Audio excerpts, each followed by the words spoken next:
మంత్రి శ్రీమతి గుమ్మడి సంధ్యారాణి ఈరోజు పార్వతీపురం మన్యం జిల్లా సాలూరు పట్టణంలోని గవర్నమెంట్ జూనియర్ కాలేజీకి సందర్శించి అక్కడి ఉపాధ్యాయులతో సమావేశమయ్యారు. రాబోయే టీచర్స్ ఎమ్మెల్సీ ఎన్నికల్లో కూటమి ప్రభుత్వం బలపరిచిన అభ్యర్థి పాకలపాటి రఘువర్మని గెలిపించాలని మంత్రి సంధ్యారాణి విజ్ఞప్తి చేశారు.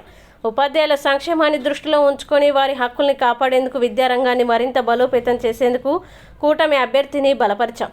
ఈ ఎన్నికల్లో టీచర్లు ఐక్యంగా ఓటు వేసి విద్యా వ్యవస్థ అభివృద్ధికి సహకరించాలని మంత్రి సంధ్యారాణి అన్నారు. కొండదర్లు, జాతాబ్దర్లు, గదబ, మూక, సవర ఇట్లాంటి దాదాపు 16 కులాలు తాలూకా లిపిని రాసినటువంటి చాలా ఎంతో తెలివైన ఆవిడ.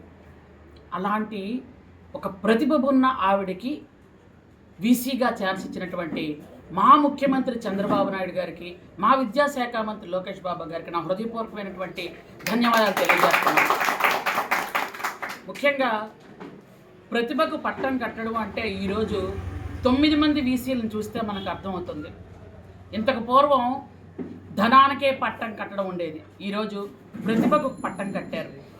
ఈరోజు ఒక గిరిజన మహిళకి ఇలాంటి అరుదైనటువంటి ఒక మంచి గౌరవం దక్కించినటువంటి మా నాయకుడు చంద్రబాబు నాయుడు గారికి మరొక్కసారి నేను హృదయపూర్వకమైనటువంటి ధన్యవాదాలు తెలియజేసుకుంటూ, ఇలాంటి సంఘటనలు కేవలం చంద్రబాబు నాయుడు గారు మాత్రమే చేయగలరు, ఆయనకు మాత్రమే సాధ్యం.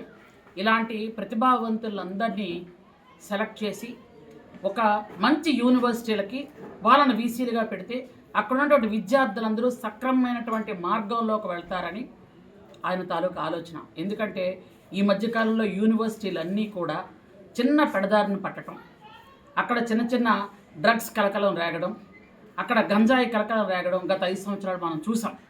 వాటిని పూర్తిగా సమూలంగా రూపుమాపాలి అంటే ప్రతిభ ఉన్న 9 మంది వీసీలను ఈరోజు యూనివర్సిటీలో వేసి అక్కడున్న విద్యార్థులందరికీ కూడా మంచి భవిష్యత్తు ఇవ్వాలన్నదే మన ముఖ్యమంత్రి చంద్రబాబు నాయుడు గారి సంకల్పం, మన విద్యాశాఖ మంత్రి లోకేష్ బాబు గారి సంకల్పం. కాబట్టి వాళ్ళ సంకల్పానికి ఆ భగవంతుడు కూడా అన్ని విధాలుగా తోడుండి ఈరోజు వాళ్ళందరికీ కూడా నా హృదయపూర్వకమైనటువంటి కృతజ్ఞతలు తెలియజేసుకుంటాను. Thank you very much.